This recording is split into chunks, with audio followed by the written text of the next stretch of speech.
a 4-year-old girl residing in a remote area when she went to her neighbor's house to play. One day, the child complained of the pain.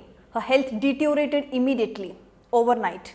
She was soon rushed to the hospital and the doctors revealed that the child had been abused. Same way, a 14-year-old girl was trapped in a relationship and later was cheated and sexually abused in Arunachal Pradesh.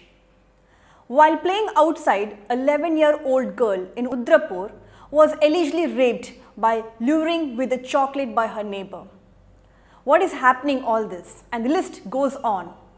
We should know a child is an uncut diamond. According to Indian statistics, 100 children are sexually abused every single day. The sexual offense is having a devastating consequence on the overall well-being, and these consequences are irreversible in nature. A government school counselor said, "The victims of this crime are both the gender, but comparatively, girls are more affected." Mahita Vipin-Chandran, school counselor, says, "One of the major reasons for the increase in POCSO cases is the influence of social media among the children. Also, many children are getting addicted to drugs, which is leading towards sexual crimes against them." Crime Statistics of India, provided by NCRB, National Crime Record Bureau reports, are observed.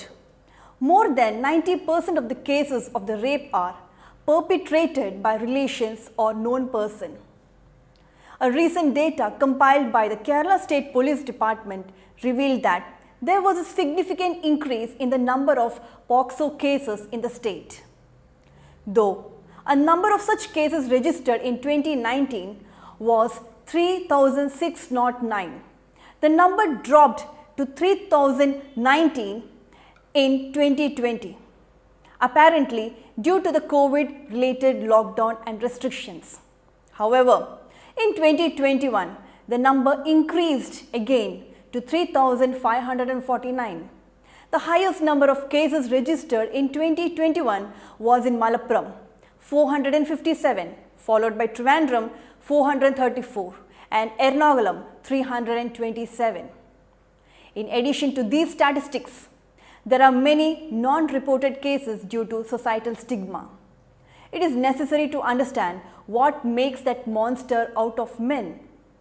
The basic driving force which influences them to commit rape may be premeditated, and sometimes it may be due to momentary lapse in judgment. At times, the offense is committed to satisfy the sexual urge, and other times the offense is driven by the emotions of aggression and violence. Let me list out a few motivating dimensions of the criminals. Opportunistic. Offenses are unplanned and impulsive, and immediate sexual gratification is sought with force used as necessary. Anger. His offense is driven by extreme aggression, severe violence, and a history of previous antisocial offending. Serious physical injury to the victim is caused here. Sexual. He is driven by preoccupation with sexual fantasies and urges and is best captured by the diagnosis of paraphilia. Vindictive. His drive is predominantly anger, but unlike the angry rapist, his anger and aggression is focused exclusively on women. His behavior is intended to humiliate and degrade victims with little or no evidence of aggression. Now, apart from this, in pedophilic disorder, the adult is known to the child and may be a family member, step-parent, or a person with an authority are attracted only to children within their own family.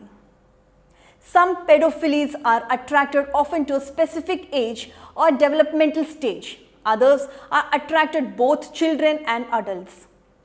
In 2017, in 93% of the total rape cases, the offenders were known to the victim, while in 2016, 94.6% of the total cases were committed by relations including father, brother, son, grandfather, or other known acquaintances.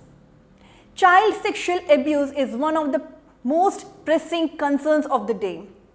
The rising number of cases of children are reported to have suffered some form of sexual abuse, which is indicative of the failure of the society to provide children with an environment conducive to growth.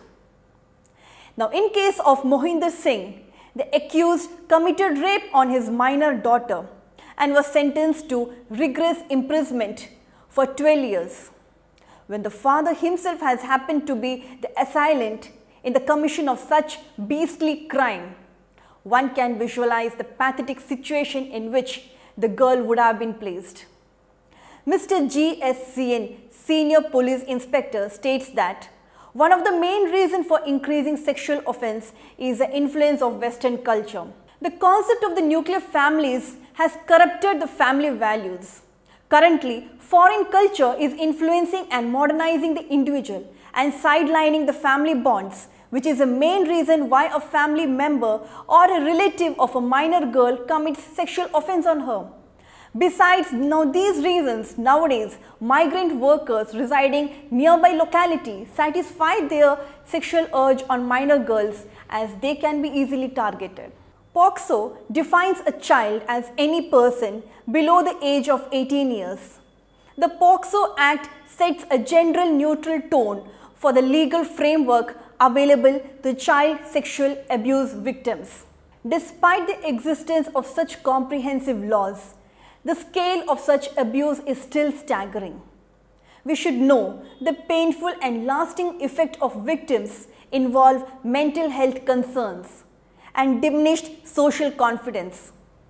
They also undergo post-traumatic stress disorder, depression, borderline personality disorder, distrust of others, feeling powerless of themselves. So, should we wait for the crime to happen in order to teach the coping skills and take long hours of therapy? It's unanimous no in my thought.